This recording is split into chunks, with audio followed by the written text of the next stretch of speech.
له فلا مضل له ومن يضلل فلا هادي له أشهد أن لا إله إلا الله وحده لا شريك له وأشهد أن محمدا عبده ورسوله اللهم صل وسلم وبارك على نبينا محمد وعلى آله وصحبه أجمعين أما بعد. Baik ibu-ibu sekalian yang dirahmati oleh Allah Subhanahu wa taala, di kesempatan sore hari ini melanjutkan pembahasan kita di dalam fikih usrah atau fikih keluarga yang kita intisarikan dari daurah ilmiah oleh Syekh Sulaiman Wahiri Hafizahullah. Di pertemuan sebelumnya kita sudah masuk ke pembahasan fikih di dalam hubungan atau muamalah antara sepasang suami istri ketika di dalam kamar atau di ranjangnya, di mana kemarin kita sudah sampaikan bahwasanya terkait hal tersebut bagaimana hukum berhubungan intim tanpa disertai niat untuk ibadah atau tidak disertai niat untuk menjaga dirinya atau tidak disertai niat untuk menjaga kehormatannya. Apakah hal tersebut tetap mendapat pahala atau tidak? Kemarin dijelaskan bahwasanya meskipun seorang melakukan hubungan intim sepasang suami istri dan tanpa dilandasi niat untuk menjaga dirinya atau dilandasi karena ingin meneruskan keturunan atau untuk menjaga kehormatan istrinya ya agar tidak terjatuh ke dalam hal yang dilarang, tetap dapat pahala meskipun karena syahwat semata. Akan tetapi ada catatan. Catatannya apa? Kalau orang ya yang melakukan hubungan tersebut kemudian dia niat agar memperoleh keturunan, niat karena apa? Ingin menjaga dirinya biar nggak terjatuh ke dalam perbuatan zina, menjaga kehormatan istrinya, sedekah kepada istrinya, maka akan dilipat gandakan pahalanya. Begitu ya Bu kemarin ya. Jadi intinya apabila seseorang ya dia melakukan hubungan, maka hendaknya dia memang di dalam niatnya itu dalam rangka ibadah. Agar apa? Agar pahalanya berlipat. Ya, seperti itu. Terus kemudian kemarin juga kita sudah jelaskan batasan terkait berapa lama seorang itu harus melakukan seperti itu. Nah, para ulama berbeda pendapat. Ada yang mengatakan setiap kurang dari 4 hari, artinya tiap 3 hari atau 4 hari sekali. Kemudian ada yang mengatakan 1 bulan sekali, ya. Kemudian ada yang mengatakan tidak ada batasan, terserah, ya. Dan memang yang benar tidak ada batasan. Seperti itu, J. Bahkan ada yang berpendapat sampai mewajibkan, ya, mewajibkan itu setiap 4 hari sekali. Nah ini tapi pendapat ini tentunya kurang kuat ya, karena tidak ada argumen yang kuat untuk melandasi kewajiban tersebut. Intinya apa? Tidak ada batasan. Tapi yang lebih utamanya kalau di sini dijelaskan kemarin adalah tidak lebih 4 hari. Artinya setidaknya setiap 4 hari sekali dia melakukan tersebut. Itu utamanya seperti itu di dalam hubungan intim tersebut. Dan di sini ada kisah ya terkait dengan masalah seperti itu ya, masalah ranjang. Jadi dulu ada seorang perempuan ya datang kepada Amirul Mukminin Umar bin Khattab. Dia lapor kepada Umar bin Khattab ya bahwasanya wahai Amirul Mukminin, wahai Umar bin Khattab, sesungguhnya suamiku itu siangnya itu senantiasa berpuasa. Ya, kemudian malamnya juga terus melakukan sholat malam, ya. Dan aku sebenarnya berat hati untuk mengeluhkan ini kepadamu, ya, karena dia memang melakukan itu dalam rangka ketaatan kepada Allah Subhanahu wa Ta'ala. Nah, maka mendengar ucapan perempuan tadi yang lapor kepada Umar bin Khattab mengatakan apa? Nikmat zawaj au nikmat zauji zaujuka au zaujuki. Sebaik-baik suami adalah suamimu. Karena diceritakan oleh perempuan tadi apa? Kalau siang puasa, kalau malam sholat malam. Nah ini sebenarnya ada maksud tersirat dari perempuan itu. Kira-kira kalau siang puasa, malamnya sholat, pernah nggak datang istrinya dia? Siang batal dong kalau puasa, malam sholat nggak mungkin. Sepanjang malam seperti itu. Jadi niatnya perempuan tadi ini ngeluh kepada Umar bin Khattab biar menghukum ini. Bagaimana ini urusan mereka berdua, suami istri ini. Tapi Umar bin Khattab ternyata saat itu memahaminya berbeda. Malah memuji suaminya. Sebaik-baik suami adalah suamimu. Seperti itu. Akhirnya apa? Diulang ungkapan dari perempuan tadi. Akhirnya Umar pun menjawab semisal tadi masih. Akhirnya datang ya Ka'ab Asdi, ya, Ka'ab al-Asdi kemudian mengatakan kepada Umar bin Khattab, beliau menyampaikan, wahai Amirul Mukminin, sesungguhnya perempuan ini itu mengeluhkan kepada Anda terkait dengan suaminya, di mana suaminya itu menjauh dia, ya, untuk urusan ranjangnya seperti itu. Maka Umar bin Khattab mengatakan, sebagaimana yang kamu pahami, silakan hukumi mereka. Jadi Ka'ab bin Asdi itu suruh menghukumi urusan mereka berdua, karena Ka'ab paham toh maksud dari wanita tadi mengeluhkan terkait tindakan suaminya itu. Maka setelah diizinkan, Ka'ab bertanya, ya, Ka'ab bertanya,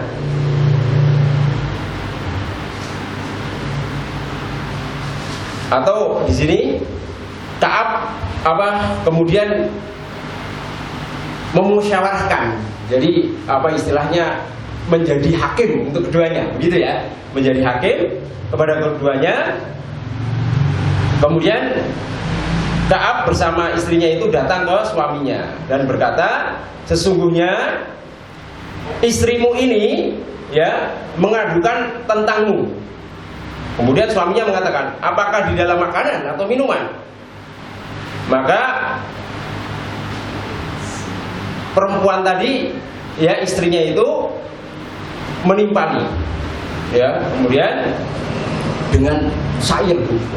Jadi kalau zaman dulu kan memang penyair itu masya Allah, ya, jadi cerdas-cerdas. Jadi mereka ketika berargumen juga dengan syair. Syairnya apa? Ya ayyuhal qadil hakimu rosyadu alha khalili an firashi masjidu zahadahu fi madji'i ta'abudu faqdul qada ta'bun wala taraddah naharu walailuhu ma yarkudu falastu fi amrin nisa'i ahmadu. Nah, perempuannya itu menggunakan syair mengadukan, wahai Qadi, ya, tolong, ya, wahai Qadi yang maha bijaksana, berilah petunjuk kepada suamiku, ya, tentang urusan ranjang, karena masjid telah menjauhkannya, kezuhudan, ya, telah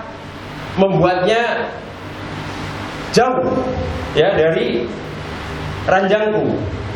Maka putuskanlah perkara tersebut, janganlah engkau menolak, ya, siangnya dan malamnya aku tidak menolaknya, ya. Walastu fi amri nisa'i ahmadu, tapi pada perkara perempuan saya tidak memuji dia. Jadi kalau urusan sholat dan puasa, perempuan itu mengakui kehebatannya dalam ketaatan kepada Allah. Tapi urusan perempuan tadi tidak memuji suaminya karena nggak mau mendekat di dalam ranjang. Akhirnya suaminya nggak kalah, Bu. Suaminya pun mengungkapkan puisi juga, syair juga. Syairnya langsung tak terjemahin aja, Bu, ya. Kesubutanku di dalam ranjang, ya, tidak mendekatinya dan juga tidak mendekati biliknya karena aku itu seorang yang terpesona dengan sesuatu yang telah turun, yaitu Al-Quran, yaitu pada surat An-Nahl dan beberapa surat yang panjang di dalam Kitabullah, di dalam Al-Quran, ya. Maka di sini karena jawaban suaminya seperti itu, Ka'ab akhirnya akan menghukuminya, sesungguhnya pada perempuan itu punya hak atasmu. Dan bagiannya setiap 4 hari sekali bagi seorang yang berakal, katanya begitu. Jadi dinasehati. Terus, maka berikanlah haknya, ya. Hal itu niscaya akan meninggalkan celah atau aib padamu. Kemudian Ka'ab mengatakan, sesungguhnya Allah Subhanahu wa taala, ya, menghalalkan bagimu perempuan 2, 3 ataupun 4. Dan itu, ya, 3 harinya dapat kamu gunakan untuk beribadah kepada Tuhanmu. Nah, artinya apa? Ketika seorang laki-laki itu menikah dengan 4 orang, jadi setiap malam harus dijatah berapa? 1 hari, 1 hari, 1 hari, 1 hari. Sisa 3 hari tak? Sisa 3 hari itu maksudnya, 3 hari itu tunaikan untuk kamu beribadah kepada Tuhanmu. Artinya 4 hari itu gunakan untuk menggilir, yang 3 hari dalam sepekan gunakan untuk beribadah kepada Tuhanmu. Artinya istrimu punya hak juga, gitu. Di situ, artinya kamu harus tunaikan. Bisa dipahami, Ibu, di sini? Nah, maka kemudian Umar bin Khattab setelah Ka'ab menasehati sang suami agar menunaikan hak istrinya, dia sampai bersumpah, wallahi, demi Allah, ma'adri min ayyi amroika a'jab. Demi Allah, aku tidak tahu dari kedua perkara yang membuatku takjub tentangmu. Apakah dari pemahamanmu, ya, di dalam urusan mereka, ataukah dari cara kamu memberikan keputusan untuk mereka? Kemudian Umar bin Khattab mengatakan, pergilah ke Basrah dan jadilah kamu hakim di sana. Oh, ditunjuk akhirnya, karena kecerdasan Ka'ab itu. Ya, begitu, Bu. Adil toh, Bu? Maksudnya ini nggak semena-mena juga sama perempuan di dalam memberikan keputusan. Artinya apa? Meskipun suaminya orang yang begitu solih taat kepada Allah, ya, sampai malam sholat, siang puasa, tapi ternyata urusan sama perempuan dia agak-agak menjauh. Akhirnya apa? Akhirnya sama hakim nggak bisa seperti itu, karena kehidupan itu ada hubungan yang vertikal, ada yang horizontal. Horizontal termasuk dengan manusia pada umumnya, juga termasuk terhadap istri. Dan istri punya hak atas kamu, maka tetap beri hak dia. Karena kalau tidak bisa zalim, nggak boleh, maka diputuskan. Maka seandainya kamu punya istri 4 hari untuk istrimu, 3 hari untuk Tuhanmu. Dikatakan seperti itu. Ini luar biasa, ya. Masya Allah, ini sahabat yang luar biasa. Makanya Umar bin Khattab sampai menunjuknya sebagai hakim untuk Basrah. Silakan, suruh pergi ke Basrah jadi hakim. Karena hasil keputusannya tadi, hikmah, ya. Baik, itu singkat cerita, ya. Sekarang kita akan membahas dari sisi istri. Jadi kemarin kita membahas dari adab-adab suami di atas ranjang, ya, terkait dengan suami. Sekarang terkait dengan istri. Di sini jelaskan oleh saya bahwasanya yang wajib bagi seorang istri adalah mentaati suaminya apabila dia mengajaknya atau mengundangnya untuk ke kamarnya atau ke ranjangnya, ya. Apabila tentunya tidak ada uzur. Apa, Bu, uzurnya perempuan? Haid. Kalau haid ya tidak wajib ya. Kemudian yang kedua, sakit, betul, Masya Allah.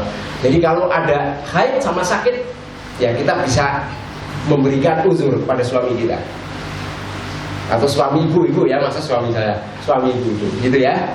Nah, jadi begitu, ada dua hal yang dapat memberikan uzur. Kita nggak menunaikan panggilan suami. Ya, kadang-kadang kan kalau zaman sekarang, Masya Allah ya, banyak hal. Nanti kita bahas ya Allah. Baik, di sini ada sebuah hadis yang untuk melandasi kewajiban tersebut dari sahabat Abu Hurairah radhiyallahu anhu, dari Nabi Shallallahu Alaihi Wasallam. Beliau bersabda, "Idza da'a rajulu atau idza da'a rajulum ra'atahu ila firashihi fa'abat an tajiya la'anathal malaikatu hatta tusbiha." Muttafaqun alaih. Ya, Rasul bersabda, apabila seorang lelaki memanggil istrinya, mengajak istrinya untuk ke ranjang, kemudian istrinya itu enggan, tidak mau, maka malaikat akan melaknatnya sampai dengan subuh. Jadi dilaknat. Misalkan ada perempuan nggak haid, nggak sakit, suaminya ingin, nggak maulah gitu, entah alasannya apa, besok kerja begini-begini gitu ya, Bu.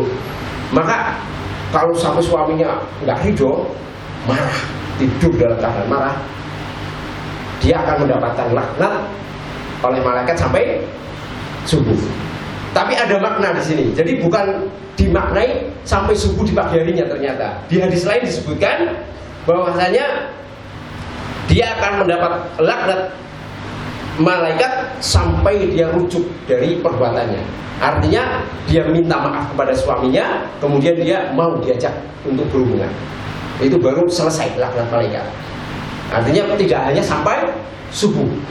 Seandainya sampai subuh, sampai 5 hari masih nggak mau, ya, maka terus berarti laknat malaikat menyertai dia. Tuh. Kalau misalkan sang istri meninggal dalam keadaan terlaknat, yang laknat bukan manusia, malaikat, kan ngeri. Ya, seperti itu. Ini kalau tanpa uzur, makanya ini hak besar juga ya untuk suami terhadap istrinya terkait hubungan seperti ini. Kemudian di sini tadi dijelaskan bahwasanya dia akan mendapatkan laknat sampai dia rujuk kembali, yaitu maksudnya dia mau meminta maaf kepada suaminya kemudian melakukan hubungan. Ya, di dalam hadis lain juga menyebutkan seperti itu. Ya, sampai-sampai ada yang menyebutkan yang di atas langit pun akan marah kepadanya, ya, sampai suaminya itu ridho. Yang dimaksud di atas langit adalah Allah Subhanahu Wa Taala. Jadi Allah pun ikut marah terhadap perempuan yang tidak mau diajak hubungan suaminya tanpa alasan yang dibenarkan oleh syariat. Kalau haid dilaknat nggak, Bu? Ya. Kalau sakit enggak juga karena ada uzur. Tapi kalau enggak boleh, ya. Dalam hadis-hadis lain pun disebutkan, ya, banyak sekali. Di antaranya adalah, jadi ada sebuah hadis yang menyebutkan apabila seorang memanggil istrinya, ya, karena kebutuhannya, yaitu kebutuhan di atas ranjang, maka hendaknya dia, sang istri itu menyambutnya meskipun dia sedang berada di dapur. Nah, maknanya ini bukan hanya di dapur, artinya meskipun dia dalam kesibukan apapun, lagi nyuci piring misalnya, lagi nyuci baju, ya. Lah kalau misalkan kita misalkan meminta uzur, Pak sebentar lagi Pak, gitu, tanggung, boleh nggak, Bu? Boleh ya, kalau misalkan suaminya itu mengizinkan, gitu ya, mengizinkan ya. Syarat kan tadi dikatakan harus ridho dulu. Maksudnya lagi nyuci piring, nyuci pakaian kan kadang-kadang lagi jemurin gitu ya. Kadang-kadang kan kurang sedikit, masa sih harus segera ke sana gitu. Ya dia minta izin kepada suaminya untuk sebentar Pak, saya ini tanggung. Jenengan ridho toh? Ya wis ridho Bu, tak tunggu sebentar gitu misalkan. Ya udah, selesaikan pekerjaannya, setelah itu datangi suaminya, begitu ya. Itu harus ada izin. Kemudian juga ada ya sebuah hadis yang menyebutkan di sini sampai-sampai ketika istrinya itu berada di atas pelana. Kalau zaman dulu kan kendaraan mobil belum ada ya, adanya apa? Unta, kuda gitu ya. Dan kuda sama unta kan biasanya ada pelananya, lagi naik pelana. Maka pun di situ ketika suaminya ingin, dia harus mau melakukan itu.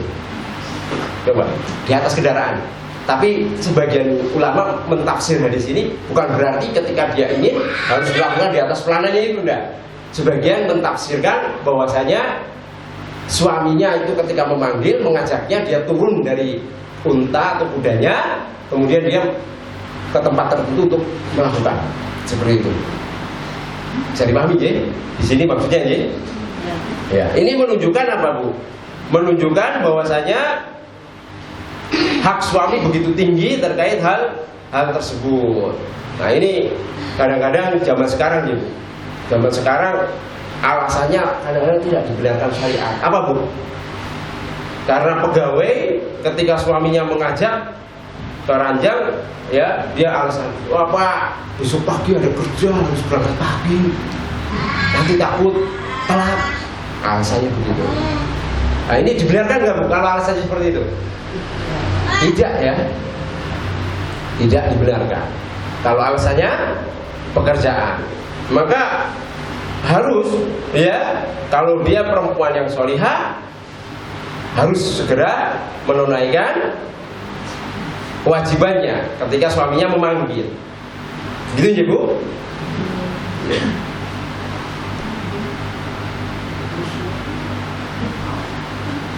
Baik. Kemudian pembahasan berikutnya yaitu terkait dengan apakah boleh seorang suami itu mendatangi istrinya itu di dubur? Boleh nggak? Nggak boleh, haram. Ya, karena ada dubur. Ya, dubur bagian depan, dubur bagian belakang. Dubur yang untuk ular yang kotor gitu ya. Nah ini diharamkan dalam syariat kita. Ya, seperti itu. Dan di sini ada cerita juga. Lalu bagaimana misalkan, maaf, ini agak vulgar ya karena udah bersuami semua ya di sini ya. Artinya ini ilmu, jadi saya sebenarnya canggung tapi harus tak sampaikan. Misalkan ada suami mendatangi istrinya, maaf, lewat belakang, tapi di lubang kemaluannya, boleh nggak? Boleh ya. Ini ceritanya ada orang Yahudi dulu.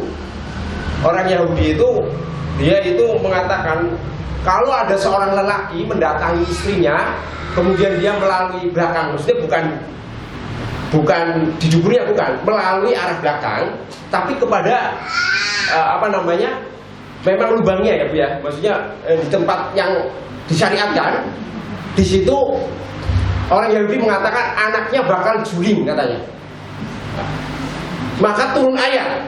Jadi orang Yahudi itu menyebarkan hoax, istilahnya kita zaman sekarang. Jadi kalau ada lelaki kok dari belakang, meskipun di tempat yang sesuai syariat, maka anaknya kalau dia hamil, lahirnya bakal juling katanya. Nah, maka dibantah oleh Allah Subhanahu wa taala melalui firman-Nya, nisa'ukum hartsulakum fa'tu hartsakum anisytum. Ya, anasytum. Sesungguhnya perempuan-perempuan kalian atau perempuan-perempuan kalian itu adalah ladang bercocok tanam untuk kalian. Maka datangilah lahan tersebut ya sebagaimana yang kamu kehendaki, kamu inginkan. Jadi intinya apapun caranya, ya kalau gampangnya gayanya ya, asalkan di tempat yang disyariatkan tidak haram. Dari belakang, dari samping, dari manapun. Begitu ya Bu? Jadi pahami ya? Tapi kalau sampai di duburnya maka haram, tidak boleh. Gitu ya? Baik, berikutnya kita agak singkat, selesai ya insya Allah pembahasan terkait itu. Sekarang kita akan masuk ke pembahasan KB tempo dulu. Nah, ada KB tempo dulu Bu. Zaman dulu ada KB. KB apa sih Bu? Keluarga berencana. Ya, zaman dulu ada Bu. Tapi bahasanya berbeda. Apa bahasanya? Di sini ada pertanyaan. Oh, bukan. Ya, modelnya pertanyaan Syekh. Apakah bagi lelaki boleh melakukan azl terhadap istrinya? Apa sih makna azl? Azl itu jadi suami ketika berhubungan, kemudian dia ketika hendak keluar dicabut, dikeluarkan di luar. Itu azl namanya. Ya, jadi seperti KB, gitu kan Bu? Jadi nggak tumpahkan di dalam rahimnya, tapi ditumpahkan di luar. Ini ada pertanyaan, boleh nggak seperti itu? Nah, di sini ada rincian. Rincian apa? Jumhur ulama membolehkan.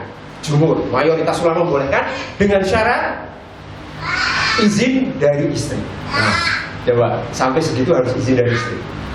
Kenapa kok demikian? Karena ini ada kaitannya dengan hak istri juga, apa? Keturunan.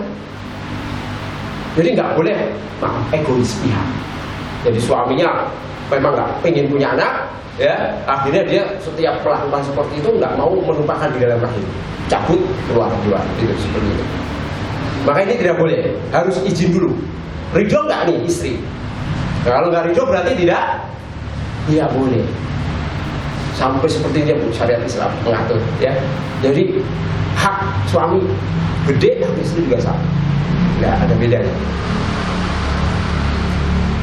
Maka tidak boleh seorang ya istri ataupun suami itu egois di dalamnya. Harus keduanya ketika masalah seperti ini tertunaikan haknya.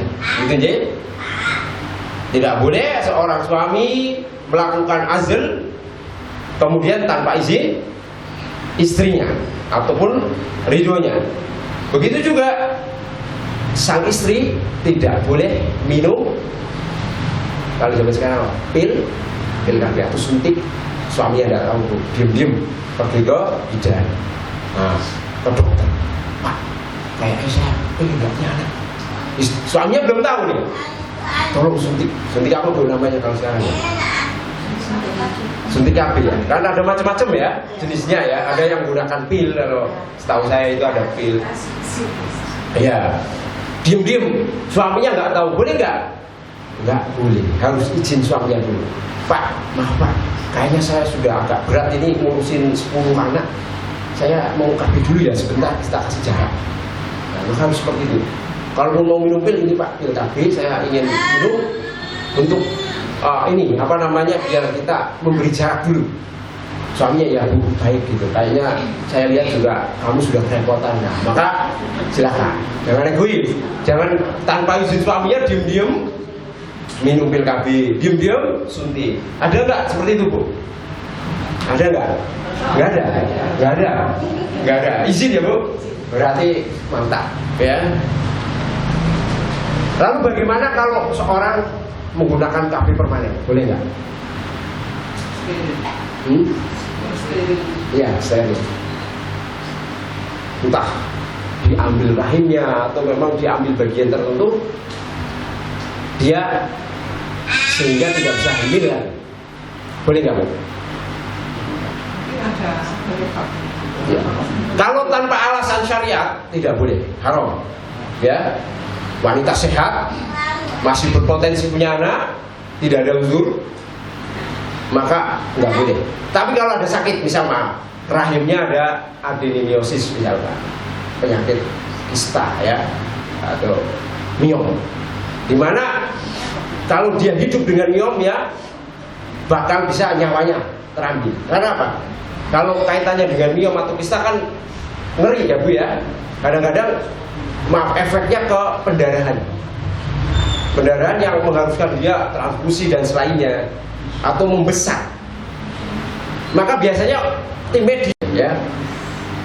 Lalu bagaimana kalau misalkan dari sisi ekonomi, pekerjaan suami stabilitas, anaknya sudah 5,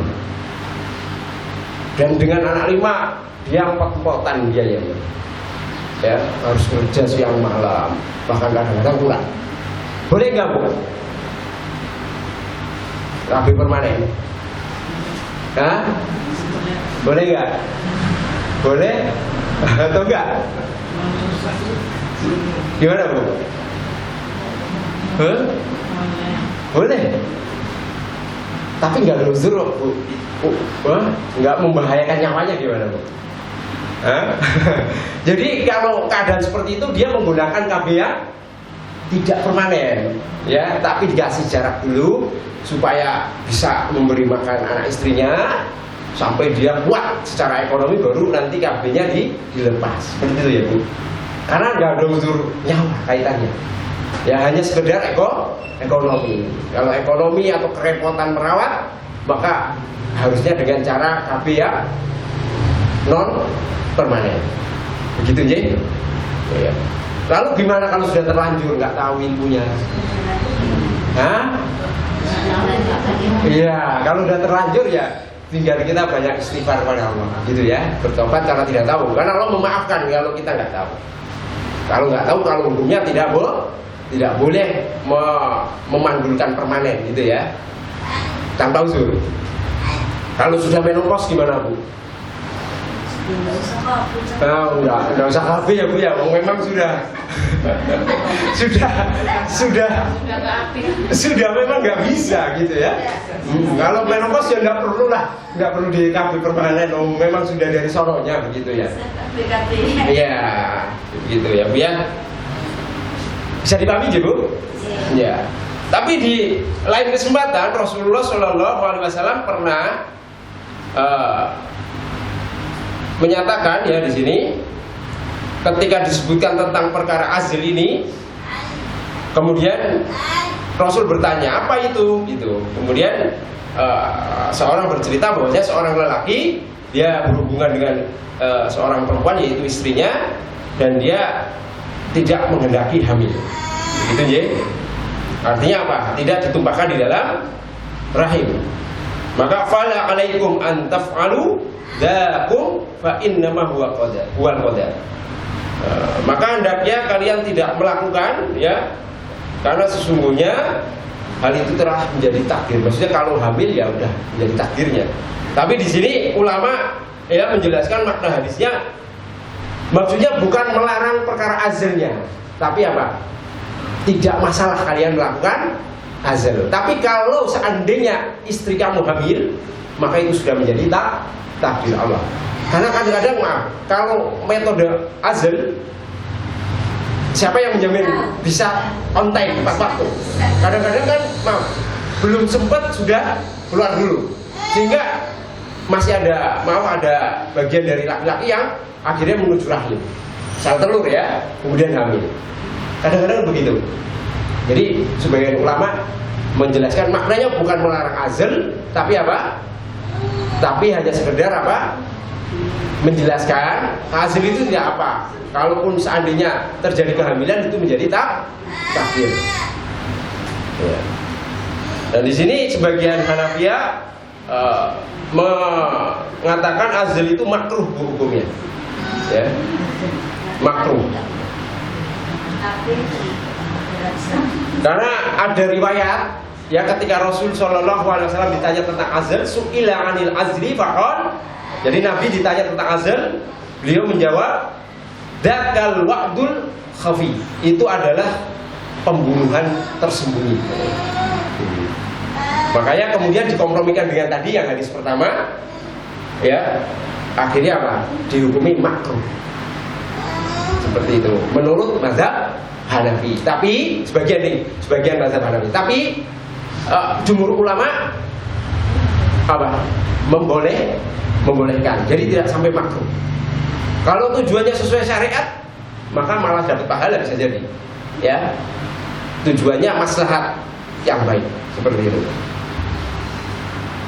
Dan di antara dalilnya juga saya tadi belum bacakan. Jadi ceritanya dulu ada sahabat yang bercerita, dahulu kami melakukan azal di zaman Rasul Shallallahu Alaihi Wasallam dan hal tersebut terdengar oleh Nabi. Tapi Nabi saat itu tidak melarangnya.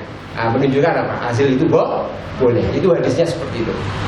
Tadi ada hadis lain lah yang menyebut gitu. Nah, di kaitannya kok ada boleh, ada yang mengatakan pembunuhan tersembunyi, terselubung gitu ya. Akhirnya dikompromikan, katanya itu makruh. Tapi mungkin jumhur ulama bisa jadi menganggap hadis yang tadi yang tentang pembunuhan khafi mungkin lemah, sehingga apa? Sehingga tidak dijadikan argumen seperti itu ya. Bisa jadi. Kalau itu komitmen suami istri, Gimana? kalau itu komitmen suami istri misalkan, karena istrinya nggak bisa memakai IUD, nggak tahan Ya. kendaraan sehingga suaminya ngalah gitu. Ya boleh. Itu apa komitmen? Kan? Ya komitmen harus sama-sama. Artinya makanya dalam suami istri bu, hubungan kekeluargaan pasangan pasutri tidak boleh egois. Harus kompromi terus. Apapun itu musyawarah. Karena sekali egois nggak nyaman biasanya dalam keluarga itu. Dan nanti kita bahas juga, setiap pasangan harus pandai-pandai memberi uzur pada entah suaminya entah istrinya. Kalau permasalahannya, kesalahannya bukan hal yang berat, bukan pada pokok ya, hal yang mungkin kesyirikan atau hal-hal yang melanggar syariat yang begitu berat, tetap dimaklumi. Itu jadi biar apa? Harmonis. Karena rumah tangga luar biasa, ibadah yang paling panjang katanya. Ya.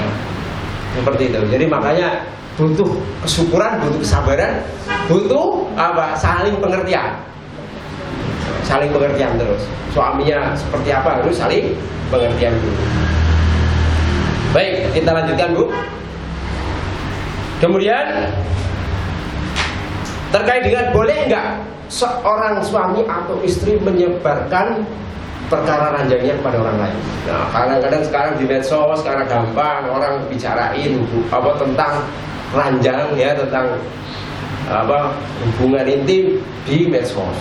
Kadang-kadang itu dirinya sendiri. Boleh nggak?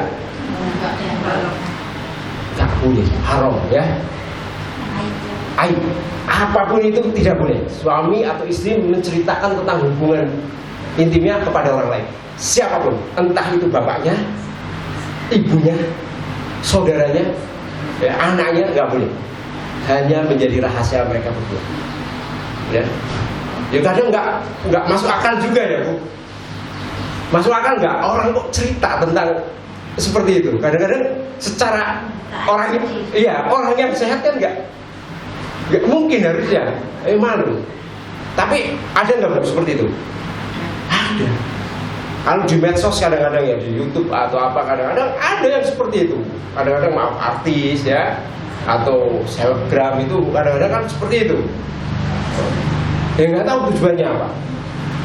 Maka dijadikan konten ini kan ya Allah, kita kadang prihatin lihatnya ya, didoakan.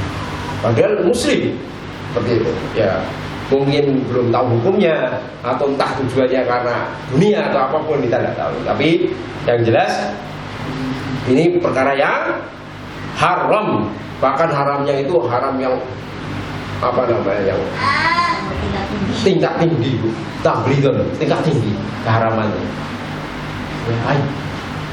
Bahkan dalam sebuah hadis disebutkan inna min asyarri nasi 'indallahi manzilatan yaumal qiyamah ar-rajul yufdi ila imra'atihi wa tufdi ilaihi tsumma yansuru sirraha rawahu Muslim fi sahih.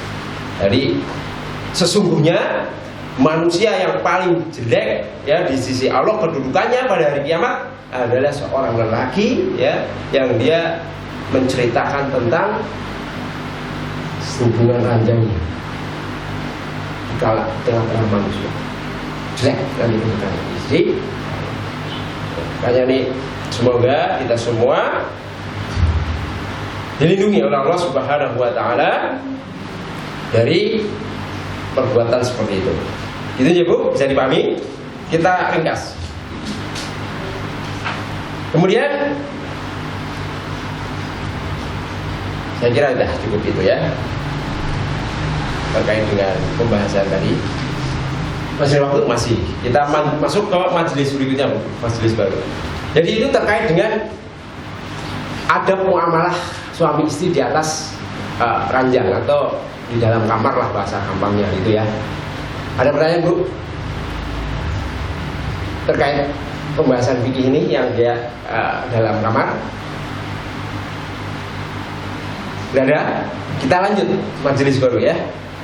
Di sini kemudian Syekh di pertemuan daurah yang lain ya, kalau di sini disebutkan di majelis ke-7 setelah tentunya mukadimah dan selainnya, bahwasanya di sini Syekh itu menyarankan agar senantiasa kita itu bersyukur atas nikmat ilmu. Kemudian juga diharapkan dengan syukur itu kita akan ditambah ilmunya, dan juga semangat untuk menyebarkan ilmu yang telah diketahui. Kemudian di sini dijelaskan juga bahwasanya ilmu syariat itu ya, itu akan menjaga banyak hal. Kalau ilmu syariat tersebar di kalangan masyarakat, kata Syekh, akan bisa menjaga terkait dengan banyak hal. Yang pertama adalah menjaga agama. Jelas ya Bu ya, karena kalau ilmu agama tersebar kan agama menjadi terus terjaga. Kedua, menjaga jiwa termasuk. Kemudian yang ketiga, menjaga akal. Kemudian yang keempat, menjaga kehormatan, jelas ya. Kemudian yang kelima, menjaga keturunan. Yang keenam, menjaga harta. Coba kalau ilmu agama tersebar, Bu, orang dikasih tahu tentang haramnya untuk gibah, haramnya mencuri, bakal terjadi keseimbangan nggak dalam masyarakat? Orang takut kan akan menjelekkan orang lain, mengadu domba orang lain, takut. Ya enggak? Karena tahu hukumnya haram, berdosa. Akhirnya apa? Terjadilah penjagaan tentang harkat martabat masyarakat. Begitu juga hartanya terjaga. Karena apa? Orang ketika didakwai ilmu tersebar, haramnya mengambil hak orang lain, ya, bahkan itu perbuatannya zalim. Bisa kalau berdoa, kalau sampai daging tumbuh dari hal yang haram, doanya tidak terkabul. Orang kan takut. Akhirnya apa? Hartanya terjaga, aman, tenteram. Begitu. Ya, keturunan pun terjaga. Kenapa? Karena ketika ilmu agama disebarkan, perzinaan tertekan enggak? Apa? Akhirnya apa? Enggak merebak. Ya. Keturunan kan jadi orisinil di atas pernikahan yang sah. Coba kalau enggak, di sana berbuat ini, di sana berbuat ini, akhirnya apa? Hamil. Hamilnya di luar, nikah yang sah. Maka keturunannya kira-kira gimana? Kan akhirnya banyak yang nggak jelas nih nasab-nasabnya. Makanya ketika ilmu tersebar, seorang memahami hakikat itu, nah, akhirnya berusaha sesuai syariat, nah, dan akan menjaga juga terkait dengan keturunan mulia. Itu. Baik, itu ringkasan dari Mukadimah Syekh. Sekarang kita akan masuk ke pembahasan berikutnya, yaitu Famin fikhil ishrati fil buyut. Sekarang, jadi di antara fikih keluarga di dalam muamalah di dalam rumah. Nah, kalau tadi kecil lingkupnya apa? Ranjang. Sekarang di rumah. Jadi di sini hendaknya sepasang suami istri senantiasa mentolerir. Tadi saya sampaikan, ya, terkait dengan pasangannya. Dan dia senantiasa memberikan uzur atas kesalahan suami atau istrinya apabila kesalahannya itu masih bisa ditolerir, ya, dimaafkan lah. Dan di sini juga dijelaskan bahwasanya terkait perempuan memang, ya, kemarin sudah dijelaskan tercipta dari apa, Bu? Tulang rusuk.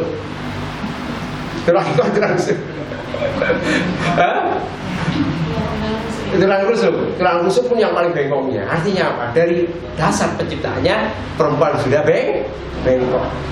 Ya, sudah bengkok. Kalau kita berusaha para lelaki meluruskan, akan mematahkan. Kalau membiarkan, ya memang begitu perempuan. Jadi intinya apa? Perempuan banyak kekurangannya dibanding lelaki. Kadang-kadang apa perempuan? Pembawaannya membawa perasaannya. Jadi semua diukur dari perasaan. Nah, kalau betul Bu. Iya. Iya, gitu. Iya. Ya kadang-kadang karena lelaki tidak begitu. Lelaki itu menggunakan akalnya yang diutamakan. Jadi kalau nggak logis, laki-laki ya nggak. Kalau perempuan enggak. Kalau nggak perasaannya main enggak. Gitu. Makanya kadang-kadang laki-laki itu harus to the point sebenarnya Bu. Maksudnya apa? Maksudnya perempuan itu kalau sama laki idealnya itu to the point. Jadi langsung ke masalahnya. Kadang-kadang kan maaf, perempuan itu menggunakan bahasa tersirat. Laki-laki itu nggak cukup cerdas untuk sampai derajat itu kadang-kadang.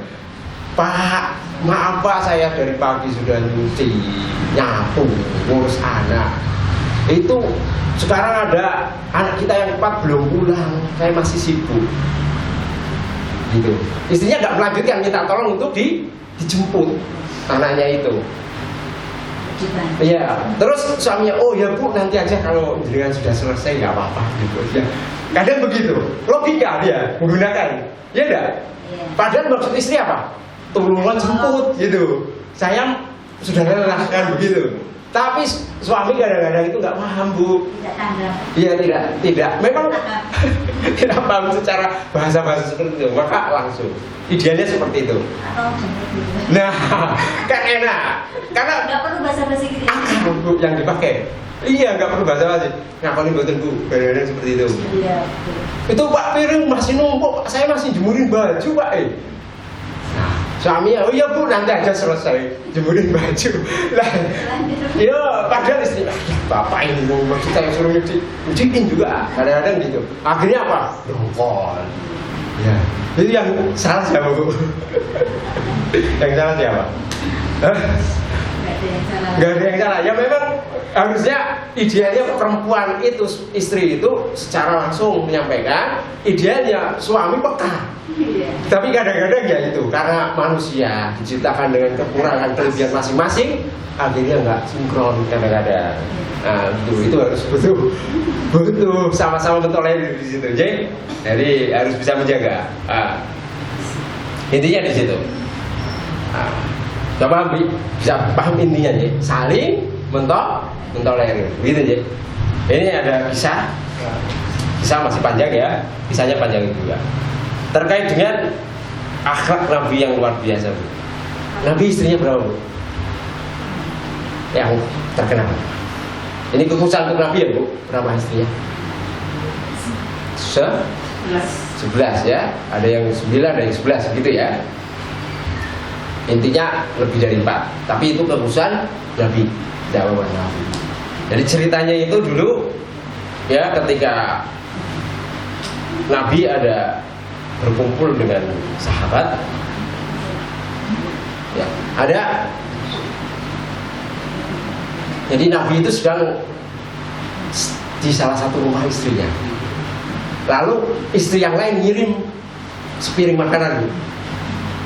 Ya istrinya yang punya rumah nggak terima dong, cemburu dia. Masa di rumahku dia yang ngirim, disenggol pembantunya, dah piringnya jatuh, makanannya ubah. Nabi marah? Enggak. Cuma mengatakan gorot ya atau gorot umukum. Jadi ibu kalian kan, kalau istri Nabi ibu kita, ibu kalian itulah cemburu. Akhirnya apa? Nabi mengumpulkan piring-piring yang pecah, kemudian juga mengumpulkan makanan yang tadi tumpah, mengumpulkan kembali. Akhirnya pembantunya disuruh ngambil piring ya lagi untuk mengganti dan nanti dikembalikan ke istrinya yang lain. Akhlaknya luar biasa ya.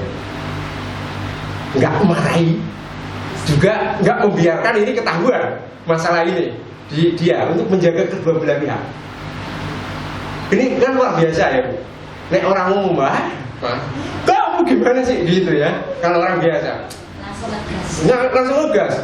Ini nggak tahu ya, mau disuguhkan untuk ini jadi tumpah pecah. Gitu. Mungkin marahnya nggak pakai teknik-ngaling-ngaling ya, nggak pakai waktu, langsung di hadapan yang lain. Tapi akhlak Nabi tidak seperti itu. Nabi mulia sekali. Itu artinya apa? Kalau ibu petik dari kisah tadi, Apa Bu?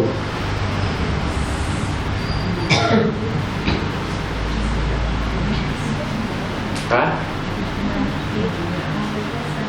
Iya, dari kisah tadi yang saya sampaikan secara sekilas, kira-kira apa yang Ibu dapatkan dari kisah itu?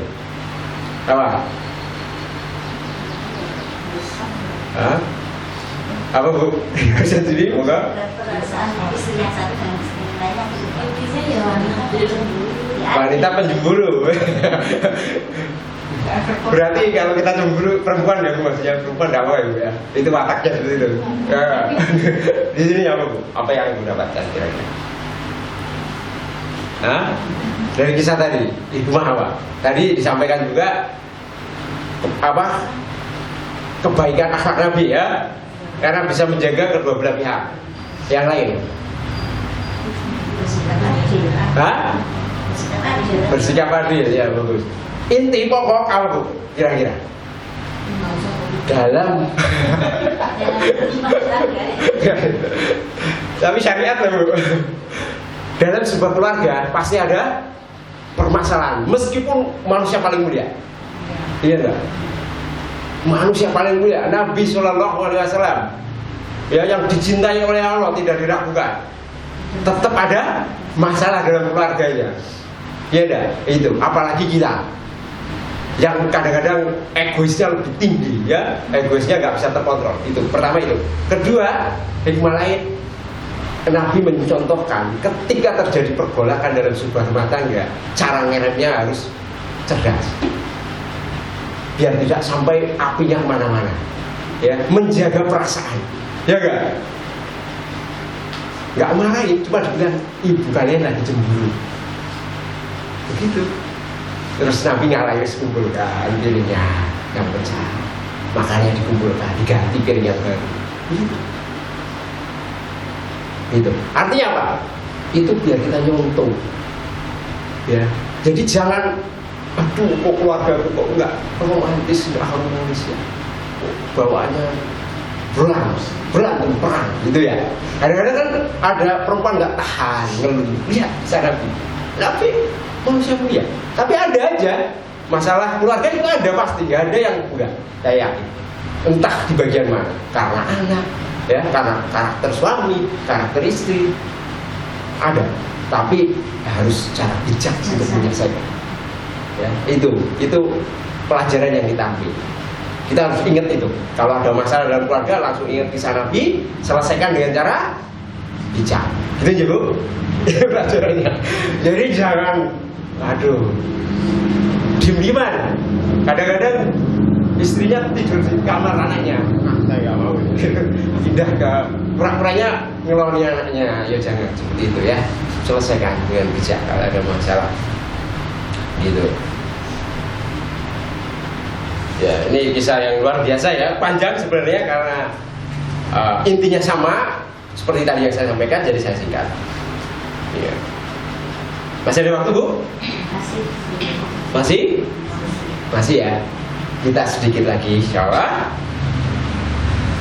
Kemudian pembahasan baru, dan di antara pokok dari pergaulan di rumah yaitu adalah idharul mahabati qaulan wa amalan wa fi'lu ma yazidul mahabah. Apa artinya? Menampakkan hal yang membuatnya itu makin saling cinta, ya, atau menampakkan perbuatan yang membuat pasangan kita itu senang, baik lisan maupun perbuatan. Itu. Jadi lisannya jangan tajam. Ya, kalau tajam repot. Nanti suami panas nanti. Suami kan laki-laki nih, karakter laki-laki nggak seneng gitu. Iya. Iya, jadi iya. Langsung aja poinnya, ini Pak, gitu.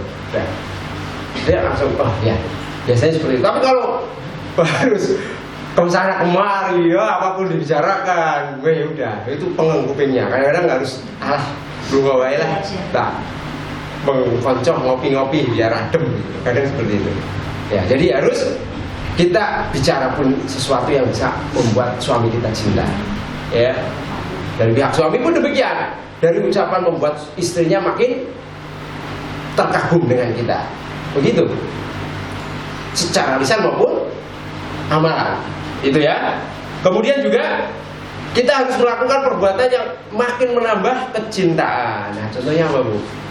Contohnya apa? Hah? Ini Nabi mencontohkan luar biasa, Bu.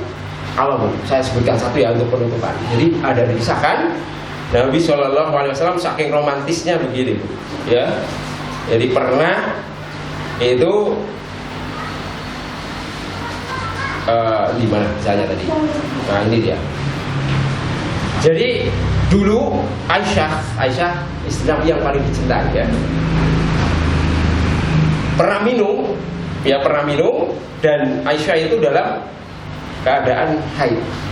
Minum ya. Dalam keadaan haid. Kemudian masih sisa. Dikasihkan Nabi, Bu. Ya, dikasihkan Nabi minumnya itu mencari bekas di mana bibir Aisyah pakai untuk minum. Misalkan Aisyah minum di sebelah sini ya, kan diserahkan kan minum, diserahkan kan biasanya kebalikan, sama Nabi diputar, dicari yang pas bibirnya Aisyah, dikasih, iya bekas pas bibir Aisyah tempat dia minum, menunjukkan sampai segitu ya. Apa? Biar tahu ini loh, suatu yang dapat apa? Wah, suamiku luar biasa ini, bekas minumku aja sampai iya diikuti gitu ya. Kalau kadang-kadang maaf dalam masyarakat aneh, bekasnya suami nggak mau loh, sebagian loh, sendoknya suami diganti itu ya. Suaminya makan nggak habis, nggak mau habisin, ada loh yang seperti itu ya, tidak habisin loh ya. Suami pun demikian, kadang-kadang seperti itu juga. Istri yang minum pakai sini dibalik ya, dicari tuh yang nggak dipakai istrinya, kan lucu yang seperti itu. Harusnya apa? Contoh Nabi, cari bekasnya. Nah, insya Allah kecintaan itu muncul, romantis. Nah, begitu. Ya, meskipun maaf, sudah misalkan wah pernikahan sudah 20 tahun, sudah 50 tahun, ngapain romantis gitu, udah gak kayak anak-anak lah udah gitu. Tunjukkan, Bu, nggak ada kata terlambat ya, Bu ya. Karena kan katanya hidup semati. Itu juga. Nah, seperti itu ya, Bu ya. Itu contoh keromantisan Nabi. Silakan dicontoh gitu ya, Bu.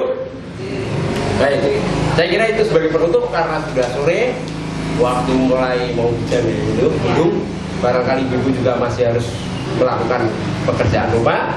Ada kurangnya saya maaf. Saya akhiri wabillahi taufiq wal hidayah. Assalamualaikum warahmatullahi wabarakatuh.